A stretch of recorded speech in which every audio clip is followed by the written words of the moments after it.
Hello friends, તો હવે આપણે જોઈશું રોમન અંક. ચલો આપણે જોઈએ રોમન અંક. તો રોમન અંક શું છે? એ એક પ્રાચીન રોમન અંક પદ્ધતિ છે. હાલમાં આપણે કઈ યુઝ કરીએ છીએ? હિન્દુ અરેબિક પદ્ધતિ, જેમાં 0 થી લઈને 9 એમ ટોટલ 10 આંકડાઓ જે છે, જેનો ઉપયોગ કરીને આપણે તમામ સંખ્યાઓ બનાવી શકીએ છીએ. બરાબર. એ જ રીતે પ્રાચીન સમયમાં જે છે એ એક રોમન પદ્ધતિ હતી, જેમાં આંકડાઓને દર્શાવવા માટે અમુક સંકેતોનો ઉપયોગ કરવામાં આવતો હતો. એ રોમન અંક આપણે અહીં જોવાના છે. બરાબર. કયા કયા સંકેતો દ્વારા દર્શાવવામાં આવે છે એ તો એકદમ પ્રાચીન સમયમાં છે લોકો કોઈ પણ જે વસ્તુઓ છે એને કાઉન્ટ કરવા માટે આંગળીના વેઢાનો ઉપયોગ કરતા હતા. એવી જ રીતે ત્યાર પછી આવે ઇજિપ્તના લોકો. જે ઇજિપ્તના લોકો જે છે એ નંબરને દર્શાવવા માટે અલગ અલગ પ્રાણીઓ છે, પક્ષીઓ જે છે એના સિમ્બોલનો ઉપયોગ કરતા હતા. તો જે ઇજિપ્તના લોકો જે સિમ્બોલનો ઉપયોગ કરીને આંકડાઓને રજૂઆત કરતા હતા, એ પદ્ધતિ જે છે હાઇરોગ્લિફ્સ નામ તરીકે ઓળખાતી હતી. ત્યાર પછી આવી રોમન અંક પદ્ધતિ. એવી રીતે યુરોપના લોકો, ઇટલીના લોકો એ અલગ અલગ પદ્ધતિનો ઉપયોગ કરતા હતા. એમાંની આપણે આજે જોઈશું રોમન અંક પદ્ધતિ. બરાબર. ચલો, આપણે અત્યાર સુધીમાં હિન્દુ અરેબિક અંક પ્રણાલી જોઈ હતી. એમાંની એક પ્રાચીન એક પદ્ધતિ રોમન અંક પદ્ધતિ છે. તો આજે રોમન અંક છે એ કઈ કઈ જગ્યાએ યુઝ થાય છે? તમે ઘણી વખત જોયું હશે કે તમારે કોઈ ઘડિયાળ હશે જેમાં આઈ, ડબલ આઈ, ટ્રિપલ આઈ આવું કશું દર્શાવેલું હોય, તો એ શું છે? એ રોમન અંક દર્શાવેલા હોય છે. ત્યાર પછી બીજી કઈ જગ્યાએ રોમન અંક? તમારી જે ટેક્સ્ટ બુક હશે કોઈ પણ, એમાં કોઈ પણ વિભાગ પાડેલા હશે, એના પેટા વિભાગને દર્શાવવા માટે પણ રોમન અંકનો ઉપયોગ કરવામાં આવેલો હશે. રોમન અંક આપણે જેમ અંકો છે 0 થી લઈને 9 સુધીના, એવી જ રીતે રોમન અંકો પણ છે. બરાબર. તો હવે એ ત્યાર પછી કયા જગ્યાએ? શાળા સમય પત્રકમાં, શ્રેણી બનાવવામાં, આમ જુદી જુદી જગ્યાએ રોમન અંકોનો ઉપયોગ થાય છે. રોમન પદ્ધતિમાં માત્ર 7 જ અંકોનો ઉપયોગ, સંકેતોનો ઉપયોગ થાય છે. જેમ આપણે હિન્દુ અરેબિક પદ્ધતિ છે એમાં 10 અંકોનો ઉપયોગ થાય છે, એવી જ રીતે રોમન અંક પદ્ધતિમાં માત્ર 7 જ સંકેતોનો ઉપયોગ થાય છે. 7 સંકેતોનો ઉપયોગ કરીને જ તમામ જે સંખ્યાઓ છે એ રોમન અંક બનાવી શકાય છે. તો એ 7 સંખ્યા કઈ છે? 1 માટે I, 5 માટે V, 10 માટે X, 50 માટે L, 100 માટે C, 500 માટે D, 1000 માટે M. બરાબર. આ જે 7 અંકો છે, સંકેત જે છે, આ અંકો માટે આ સંકેત વપરાય છે. આ 7 સંકેતોનો ઉપયોગ કરીને બીજી જે સંખ્યાઓ છે એના માટે રોમન અંક લખી શકાય છે આપણાથી. એમાં 0 માટે અત્યાર સુધીમાં કોઈ પણ સંકેત રોમન અંક માટે દર્શાવાયો નથી. એટલે કે રોમન પદ્ધતિમાં શૂન્ય માટે કોઈ પણ પ્રતીક નથી. તો હવે આપણે જોવાના છીએ રોમન અંક પદ્ધતિમાં કેટલાક એવા જે છે કે જેને તમારે યાદ રાખવાના રહેશે, અને રોમન અંકો એનો ઉપયોગ કરીને આપણે બાકીના રોમન અંકો બનાવી શકીશું સરળતાથી. તો એ જે યાદ રાખવાના કયા કયા રોમન અંકો છે એ હું તમને અહીં લખીને બતાવીશ. ચલો જોઈએ આપણે. 1, 2, 3, 4, 5, 6, 7, 8, 9, 10. તો 1 માટે જે છે I, 2 માટે છે ડબલ I, 3 માટે ટ્રિપલ I, 4 માટે I અને પછી V જેવું સિમ્બોલ. આ સિમ્બોલ છે, I નથી. બરાબર. 5 માટે V, 6 માટે V I, 7 માટે V ડબલ I, 8 માટે V ટ્રિપલ I, 9 માટે I X અને 10 માટે X. આ 10 જે અંકો છે એ તો તમારે યાદ રાખવાના રહેશે જ. ત્યાર સિવાયના જે છે, તમારે 1 થી 100 સુધીના જો રોમન અંકો તમારે શીખવા હોય તો એના માટે બીજા જે છે 20, 30, 40, 50, 60, 70, 80, 90 ને 100 એ પણ તમારે યાદ રાખવાના રહેશે સાથે સાથે. તો એ પણ હું લખીને અહીં બતાવું છું. 20, 30, 40, 50, 60, 70, 80, 90 અને 100. ચલો, 10 માટે X છે, 20 માટે ડબલ X, એવી જ રીતે 30 માટે છે ટ્રિપલ X, 40 માટે છે XL, 50 માટે છે એ છે L, 60 માટે જે છે LX, 70 માટે છે L ડબલ X, 80 માટે છે L ટ્રિપલ એક્સ, 90 માટે છે XC અને 100 માટે છે C. તો આ જેટલા આંકડાઓ છે એને તમારે યાદ રાખવાના રહેશે રોમન અંક. અને આ જે આંકડાઓનો આ રોમન અંકોનો જ ઉપયોગ કરીને આપણે બીજા બધા જે છે સંખ્યાઓ એના માટે આપણે રોમન અંક લખી શકીશું. રોમન અંક બનાવવા માટેના નિયમો. તો આ જે નિયમો જે છે એ આપણે પરીક્ષાની દ્રષ્ટિએ કામના નથી, પરંતુ તમારે જો રોમન અંક બનાવવા હોય તો એના માટે તમને કામના છે. ચલો, સંકેતને 3 થી વધુ વખત પુનરાવર્તિત કરવામાં આવતો નથી. એટલે કે કયા સંકેત? જે આપણે રોમન અંક પદ્ધતિ જે છે એમાં જે 7 સંકેતોનો ઉપયોગ કરીએ છીએ, જેના દ્વારા તમામ સંખ્યાઓ ને રોમન અંકમાં દર્શાવી શકીએ છીએ. તો એ 7 સંકેતો છે એમાં 3 થી વધુ વખત રિપીટ કરવામાં આવતો નથી. એટલે કે કોઈ એક સંખ્યામાં રોમન અંક લખવા માટે આપણે આ જ સિમ્બોલ છે સંકેત જે 7 એ 3 થી વધુ વખત રિપીટ થઈ શકશે નહીં. એટલે 1 થી 100 સુધીના જેટલા પણ રોમન અંકો છે એના ઓબ્ઝર્વેશન તમે કરશો તો તમને ખબર પડશે કે જેટલા 7 સિમ્બોલ્સ છે એના કોઈ પણ સંખ્યાના રોમન અંકમાં 3 થી વધુ વખત રિપીટ થશે નહીં. તો 1 થી 100 સુધીના જેટલા પણ રોમન અંકો છે એ તમને હું PDF દ્વારા સેન્ડ કરી દઈશ. વળી આ જ પોઈન્ટ નંબર 1 છે એમાં જ કે વળી સંકેત V, L અને D એ કદાપી પુનરાવર્તિત કરતા નથી. એટલે કે જે 7 સંકેતમાંના 3 સંકેત છે V, L અને D એ ક્યારેય પુનરાવર્તિત થતા નથી. એ એક જ વખત કોઈ પણ સંખ્યામાં તમને જોવા મળશે. ચલો, નિયમ નંબર 2, સંકેતોનું જેટલી વખત પુનરાવર્તન કરાય તેટલો સરવાળો સમજવો. એટલે જે પણ કઈ સંકેત હોય એનું જો પુનરાવર્તન થતું હોય બરાબર જેટલી ટાઈમ્સ, તો એનો સરવાળો કરીએ એ જ આપણે એ અંક માટેનો રોમન અંક બનશે. તો ઉદાહરણ જોઈએ આપણે. I કેટલી વખત છે? 3 વખત છે. I કોના માટે વપરાય છે? 1 માટે વપરાય છે. તો 1 + 1 + 1 તો 3 આવ્યું ને. તો 3 માટેનો રોમન અંક કયો આવશે? Triple I. એ જ રીતે આપણે જોઈએ 2 XX. તો X કોની માટે વપરાય છે? 10 માટે. અને અહીંયા શું કીધું છે? સંકેતોનું જેટલી વખત પુનરાવર્તન થાય. X નું કેટલી વખત પુનરાવર્તન થાય છે? 2 વખત. પુનરાવર્તન કરાય તેટલો સરવાળો સમજવો. X નું 2 વખત પુનરાવર્તન થાય. X માટે કયો છે? 10. તો બીજા X માટે પણ 10. આ બંનેનો શું સમજવાનું કીધું છે? સરવાળો. 10 + 10 એટલે 20. તો 20 માટે કયો સિમ્બલ આવશે? રોમન અંક માટેનો સંકેત XX આવશે. બરાબર. નિયમ નંબર 3, મોટા સંકેતની પાછળ નાનો સંકેત જેટલી વખત આવે તેટલો તેનો સરવાળો સમજવો. એટલે મોટો સંકેત ને નાનો સંકેત એટલે શું? કે જો તમે 2 માટે ડબલ I યુઝ કર્યો છે, 3 માટે ટ્રિપલ I યુઝ કર્યો છે, તો આ બંનેમાં મોટો સંકેત કયો થશે? 3 માટેનો જે છે એ ટ્રિપલ I જે છે એ 2 કરતા મોટો થશે. એ રીતે જોવાનું રહેશે કે મોટા સંકેતની પાછળ નાનો સંકેત હોય તો એ બંનેનો શું કરવાનું રહેશે? સરવાળો. જોઈએ ઉદાહરણ. VI. તો V કોના માટે છે? 5 માટે. મેં તમને જે આગળ કીધા હતા થોડા એ તો તમારે યાદ રાખવાના જ છે. બરાબર. તો V એ 5 માટે છે, I એ 1 માટે છે. તો મોટો સંકેત 5 એની પાછળ જે છે એ નાનો સંકેત કીધો છે. તો શું કીધું છે? સંકેત જેટલી વખત આવે એટલો સરવાળો. તો 2 વખત આવે તો V છે 5 માટે, I એ 1 માટે, I 1 માટે. તેનો શું સમજવાનું? સરવાળો. એટલે 5 + 1 + 1 તો શું? 7. તો 7 માટેનો રોમન અંક કયો થશે? VII. એ જ રીતે બીજું એક્ઝામ્પલ XV. X કોના માટે છે? 10 માટે. V કોના માટે છે? 5 માટે. તો મોટા સંકેતની પાછળ જ નાનો સંકેત છે ને, તો શું કરવાનું રહેશે? એ બંનેનો સરવાળો. તો X એ 10 માટે, V એ 5 માટે. તો બંનેનો સરવાળો શું આવશે? 15. તો 15 અંક માટેનો રોમન અંક આવશે XV. એ જ રીતે મોટા સંકેત નિયમ નંબર 4 કે મોટા સંકેતની આગળ નાનો સંકેત હોય તો બાદબાકી સમજવી. જો મોટા સંકેતની પાછળ હોય તો સરવાળો સમજવાનો અને મોટા સંકેતની આગળ નાનો સંકેત હોય તો બાદબાકી સમજવાની. જો એક્ઝામ્પલ જોઈએ IV. તો I એ 1 માટે છે, V કયો છે? 5 માટે છે. તો મોટો સંકેત પાછળ, મોટા સંકેતની આગળ નાનો સંકેત છે. મોટો સંકેત V છે, એની આગળ નાનો સંકેત I છે. તો એ 2 સંખ્યાનું શું સમજવાનું? બાદબાકી. એટલે કે 5 માંથી હું 1 બાદ કરું તો મને મળશે 4. તો 4 માટેનો સંકેત થશે IV. એવી જ રીતે XL. X એ કોના માટે છે? 10 માટે છે. L એ 50 માટે છે.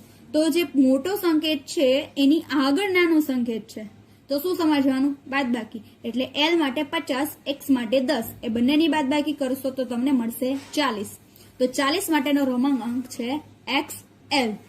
બરાબર છે. ચલો હવે આપણે જોઈએ કેટલાક રોમન અંકો બરાબર બનાવતા શીખવાનું. જો તમને ધારો કે આપેલું હોય 62, 58, 75, 92, 91 આવા બધા જે અંકો આપેલા હોય એના માટે તમારે રોમન અંક બનાવવા હોય તો કઈ રીતે બનાવશું? તો એના માટે તમને આ જે મેં કીધું હતું આ જે કોષ્ટક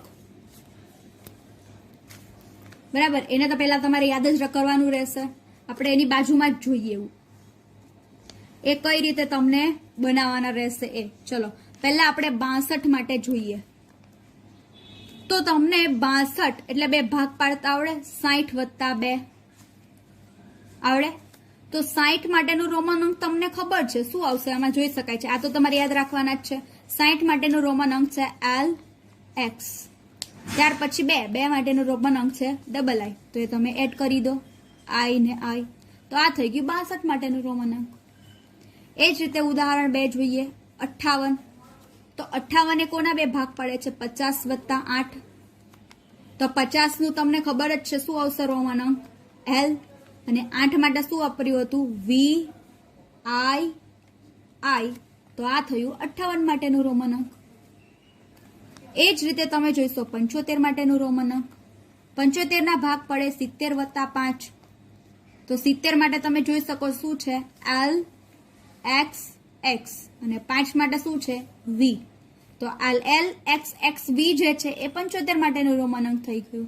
તો આ જ રીતે તમે 1 થી 100 સુધીના રોમન અંક બનાવી શકશો. બરાબર. એના માટે શું જરૂરી છે?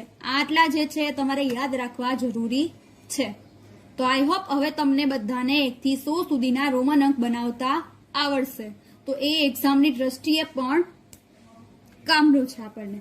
તો અહીં આપણું ચેપ્ટર ફિનિશ થાય છે. બરાબર. તો હવે તમને એક નાની એવી અસાઇનમેન્ટ જે હું તમને હોમવર્કમાં આપીશ એ તમારે કરવાની રહેશે. Good morning friends. આજે આપણે નવું ચેપ્ટર સ્ટાર્ટ કરીએ છીએ. ચેપ્ટર નંબર 2 પૂર્ણ સંખ્યાઓ.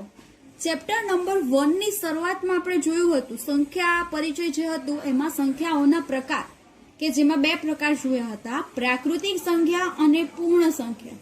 તો તમને પૂર્ણ સંખ્યાઓ વિશે થોડો ઘણો તો ખ્યાલ હશે જ. બરાબર છે ને? જે આપણે ચેપ્ટર 1 માં જોઈ ગયા છે એ જ વસ્તુ કરવાની છે. તો આ ચેપ્ટરમાં આપણે શું ભણવાનું છે એ તમને કહી દઉં હમણાંથી ટોપિક્સ. કે ચેપ્ટરમાં આપણે પૂર્ણ સંખ્યા જે છે એમના માટે પહેલા તો સંખ્યા રેખા જોવાની છે. સંખ્યા રેખા પર સરવાળા, બાદબાકી, ગુણાકાર. ત્યાર પછી આપણે કેટલાક નિયમો છે પૂર્ણ સંખ્યા માટેના, કેટલાક ગુણધર્મો, સંખ્યાના ગુણધર્મો કે ક્રમનો નિયમ, જૂથનો નિયમ, વિભાજનનો નિયમ, સરવાળા માટે તટસ્થ સંખ્યા, ગુણાકાર માટેની તટસ્થ સંખ્યા, ત્યાર પછી ચોક્કસ પેટર્નની સમજ. આ બધા જે ટોપિક્સ છે એ આપણે આ ચેપ્ટરમાં ભણવાનું રહેશે. બરાબર છે. ચલો સ્ટાર્ટ કરીએ પૂર્ણ સંખ્યાઓ. તો પૂર્ણ જે સંખ્યાઓ જે છે એની શરૂઆત કરતા પહેલા તમે પ્રાકૃતિક સંખ્યાથી તો પરિચિત છો જ. પ્રાકૃતિક સંખ્યા કોઈ પણ સંખ્યા જે છે આપણે એમને કઈ રીતે બોલીએ? 1 2 3 4. તો એ જે સંખ્યાઓ છે એને શું કહેવામાં આવે? પ્રાકૃતિક સંખ્યા. 1 2 3 4 આ બધી છે આપણી પ્રાકૃતિક સંખ્યા છે. તો પ્રાકૃતિક સંખ્યા જે છે એને કેપિટલ N એટલે કે નેચરલ નંબરનો કેપિટલ N વડે દર્શાવવામાં આવે છે. બરાબર. ત્યાર પછી તમને પૂછે છે કે પ્રાકૃતિક સંખ્યામાં સૌથી નાની પ્રાકૃતિક સંખ્યા કઈ હશે? સૌથી નાની પ્રાકૃતિક સંખ્યા આવશે 1. અને સૌથી મોટી પ્રાકૃતિક સંખ્યા કઈ આવશે? તમે જોઈ શકો છો સૌથી મોટી પ્રાકૃતિક સંખ્યા અહીં તમે ચોક્કસ કહી જ નહીં શકો કે કઈ સૌથી મોટી આવશે. બરાબર. નાની વિશે હું કહી શકું છું 1 આવશે, કારણ કે 1 ની જો હું ડાબી બાજુ જાઉં છું તો મને કોઈ પણ સંખ્યા મળતી નથી પ્રાકૃતિક સંખ્યા માટે. તો સૌથી નાની 1. અને પ્રાકૃતિક સંખ્યાઓ કેવી છે? અનંત છે. એટલે કે અનંત મતલબ અસંખ્ય છે. એટલે સૌથી મોટી પ્રાકૃતિક સંખ્યા મળવી મુશ્કેલ છે. ત્યાર પછી જોઈએ આપણે પૂર્ણ સંખ્યાઓ, જે આપણું ચેપ્ટર છે એ. પૂર્ણ સંખ્યાઓ. તો પૂર્ણ સંખ્યાઓ એટલે આપણને ખબર જ છે કે 0 એટલે કે 0 વત્તા પ્રાકૃતિક સંખ્યા બરાબર મને શું મળશે? પૂર્ણ સંખ્યા.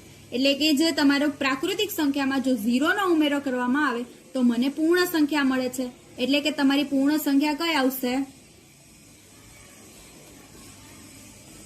0, 1, 2 up to dot dot dot અનંત સુધી.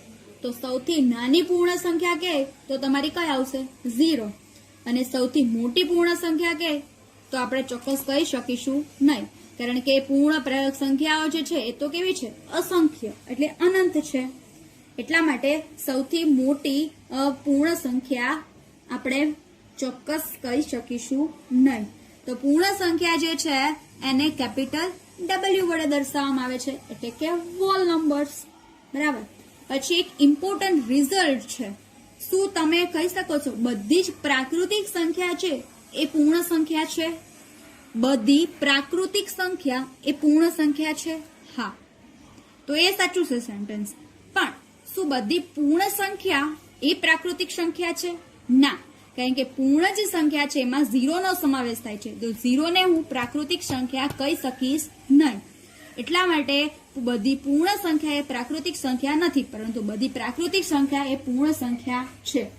તો હવે આપણે જોઈ લઈએ કેટલા જે નિયમો છે, જે આ સમજાવ્યું છે, એક્સપ્લેન કર્યું છે એ જ છે નિયમો, પણ આપણે ક્રમમાં જોઈએ. 1, 2, 3, 4 એ ગણતરીઓની સંખ્યાઓ છે.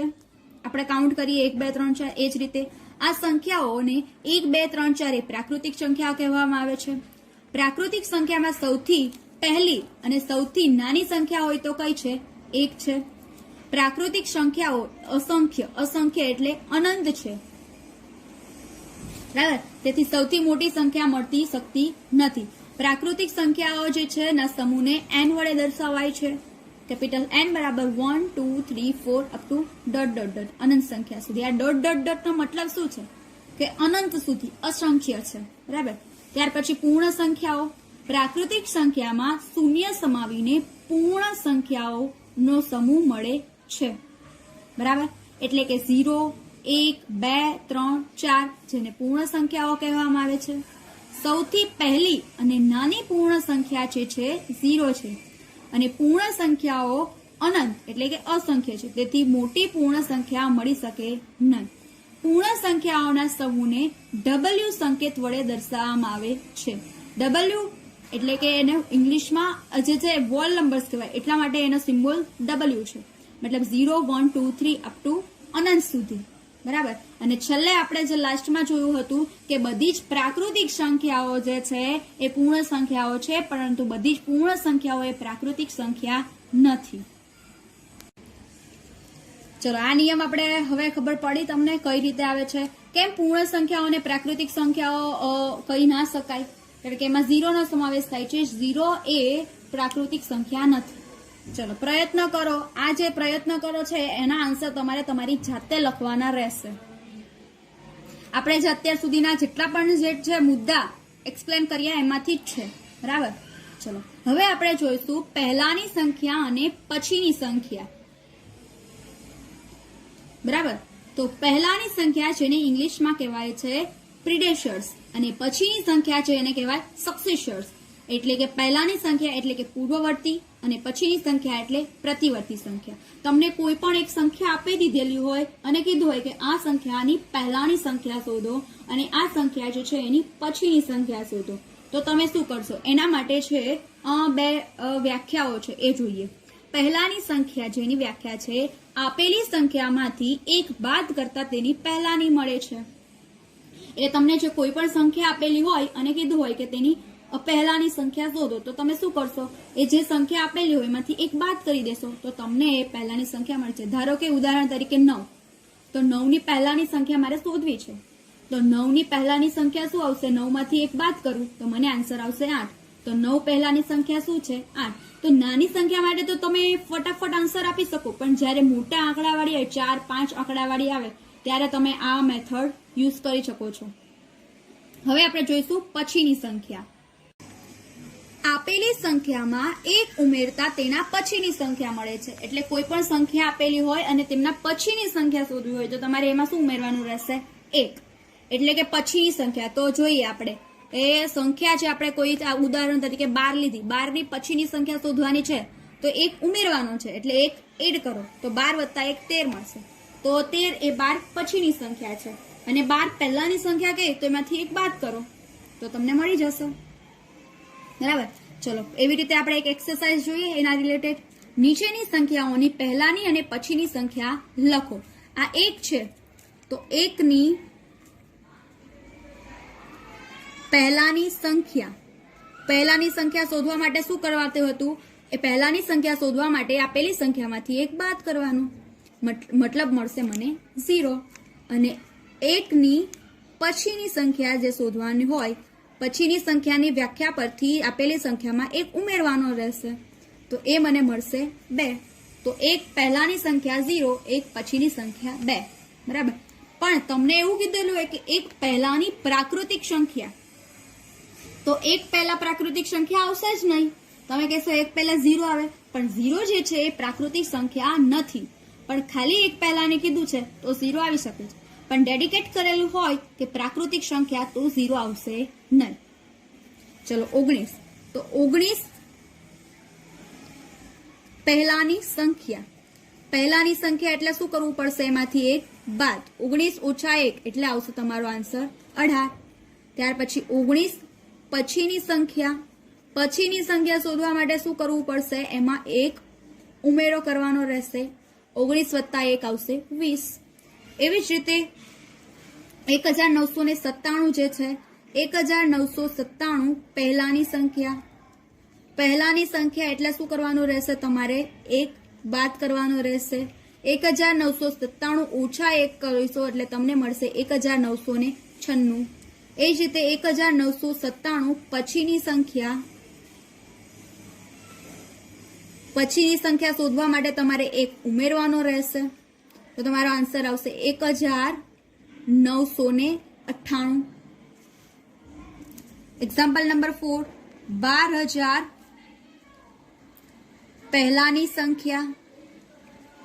પહેલાની સંખ્યા માટે એક બાદ કરવાનો રહેશે. 12000 માંથી એક બાદ કરીએ તો શું આવશે આપણે જોઈએ.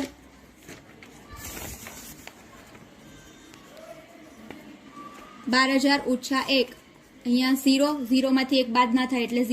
બાજુવાળા પાસેથી આપણે 10 લઈ લઈએ. 10 માંથી 1 જાય તો 9, 9, 9, 1, 1. તો શું આવશે? 11999 આવશે. ત્યાર પછી 12000 પછીની સંખ્યા,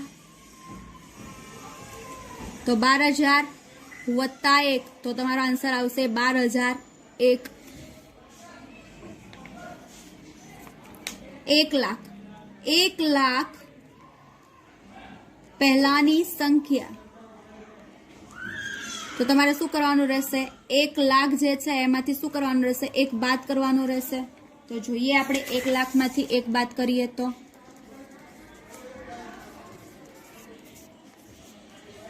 0 માંથી એક બાદ થાય ને એટલે શું કરવું પડશે? મારે બાજુવાળા પાસેથી 10 લેવા પડશે.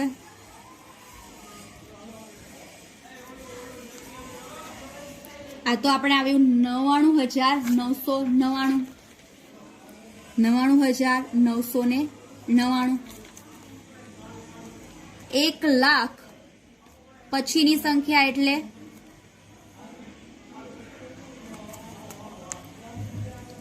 1 લાખમાં હું એક એડ કરી દઉં તો મને મળશે 1,01,000. બરાબર. એટલે કે કોઈ પણ સંખ્યા આપેલી હોય તેની પહેલાની સંખ્યા શોધવી હોય તો એક બાદ કરવાનો રહેશે અને પછીની સંખ્યા શોધવી હોય તો એક ઉમેરવાનું રહેશે.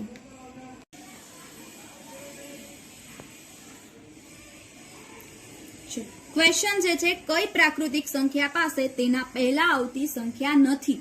તો તમે વિચારો કે પ્રાકૃતિક સંખ્યા કઈ છે આપણી પાસે? 1, 2, 3, 4 અપ ટુ અનંત સુધી. તો કઈ સંખ્યા એવી છે કે જેની પાસે તેની પહેલાની સંખ્યા નથી? તો તમે જોઈ શકો છો કે તમે 10 લઈ લો કોઈ પણ, તો 10 પહેલાની સંખ્યા 9. 5 લઈ લો, 5 પહેલાની સંખ્યા 4. તો એવી કઈ સંખ્યા છે આખી પ્રાકૃતિક સંખ્યા કે જેમાં પહેલાની સંખ્યા કોઈ આવતી જ નથી? 1 લો, 1 ની પહેલાની સંખ્યા 0, પણ 0 તો પૂર્ણ સંખ્યા છે, એ પ્રાકૃતિક સંખ્યા નથી. તો મને મળી ગઈ કઈ સંખ્યા છે કે જેની પાસે પહેલા આવવાની સંખ્યા મળતી નથી? તો 1. એક પ્રાકૃતિક સંખ્યામાં સ્પશે તેના પહેલા આવતી સંખ્યા નથી. કારણ કે એક પહેલા તો 0 આવે છે, પણ 0 તો શું છે? 0 તો પૂર્ણ સંખ્યા છે, પ્રાકૃતિક સંખ્યા નથી. એટલે કે પ્રાકૃતિક સંખ્યામાં એક જ એવો જે છે, બરાબર, અંક જે એક, કે જેના પહેલા કોઈ પણ સંખ્યા આવતી નથી. પ્રાકૃતિક સંખ્યામાં નાનામાં નાની સંખ્યા જ એક છે, એટલે કે એનાથી નાની કોઈ સંખ્યા મને મળી શકશે નહીં. બરાબર. તો આ થયું તમારું બધાનું ક્લાસ વર્ક. આ તમારે નોટમાં એક વખત સારા અક્ષરે લખવાનું રહેશે. Okay, good bye.